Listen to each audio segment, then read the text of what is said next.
এখন আমি কোর্টে যাওয়ার জন্য কমপ্লিটলি রেডি হয়েছি। এবার যেটা দেখাবো সেটা হচ্ছে আমার কালকে কোর্টে গেছি। হ্যাঁ, এবার আমি একটু হিলওয়ালা জুতো ছাড়া না, মানে যখন কিনতে ভুলে যাই আমার পুরো পা ব্যথা করেছে। এবার আমি ভেবেছি একটা নর্মাল ফ্ল্যাট চটি কিনবো, অনেকবার ওপর নিচ করতে হয়।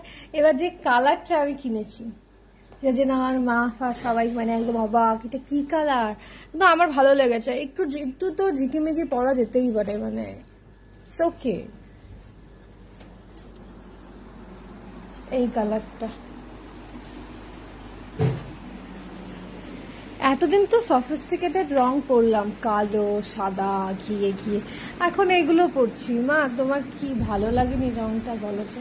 একদম ভাল লাগেনি। একটা মেয়ে কোর্টে যাচ্ছে, কোর্টে কাজ করছে, আর তার পছন্দ হয়ে গেল এত ব্ল্যাক কিনবে ড্রেস, আরে ব্ল্যাক ভরে গেছে, কিন্তু সে যেটা নিয়ম সেটা পড়তে হবে। এখন ওর এখন ঝিকিমিকি দরকার। বলছে অনেকদিন তো সনাতন ধর্মের সবকিছু পড়ে টরে দেখলাম।